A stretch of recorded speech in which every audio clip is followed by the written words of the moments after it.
اللہ الرحمن الرحیم۔ السلام علیکم ورحمۃ اللہ وبرکاتہ۔ ایک بزرگ کا واقعہ ہے کہ وہ جنگل میں رہتے تھے اور انہوں نے ایک گدھا پال رکھا تھا جس پر اسباب لادا کرتے تھے، اور ایک کتا رکھا ہوا تھا جو مکان کی حفاظت کیا کرتا تھا۔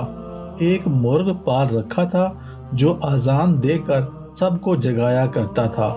اللہ کی شان کہ ایک دن لومڑی آئی اور مرغ کو پکڑ کر لے گئی۔ اس بزرگ کی بیوی رونے لگی کہ ہائے، مرغ چلا گیا۔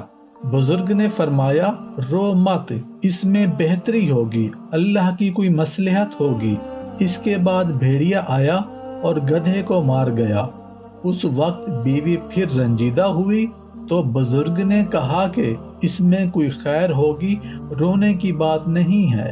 اس کے بعد کتا بھی اچانک مر گیا اور بیوی پھر غمگین ہوئی تو اس بزرگ نے پھر یہی فرمایا کہ غمگین نہ ہو، اس میں کوئی حکمت یا بھلائی کی بات ہوگی۔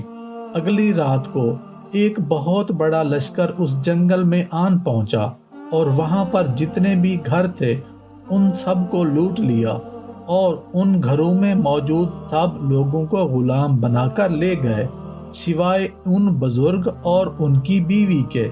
اس لشکر کو مکانات کا پتہ اس طرح چلا کہ کسی کے دروازے کا کتا آہٹ پا کر بھونکنے لگا، اور کسی کا گدھا بولنے لگا، اور کسی کا مرغ اپنی اذان بلند کر رہا تھا۔ اس وقت ان بزرگ نے اپنی بیوی سے کہا کہ دیکھا کہ اس قوم کی بربادی کا سبب یہی جانور بن گئے۔ بس اللہ کا فضل تھا کہ ہمارے تینوں جانور پہلے ہی مر گئے تھے، ورنہ آج ہم بھی لٹ جاتے اور گرفتار بھی ہو جاتے۔ میرے دوستوں، بھائیوں، بزرگوں، ماؤں، بہنوں، بیٹیوں، میں یہ کہتا ہوں کہ اللہ پاک جو کرتا ہے بہتری کے لیے کرتا ہے۔ ہمیں ہر کام اللہ کی مرضی پر چھوڑ دینا چاہیے۔ اللہ کے ہر کام میں مصلحت ہوتی ہے، اللہ کے ہر کام میں حکمت ہوتی ہے۔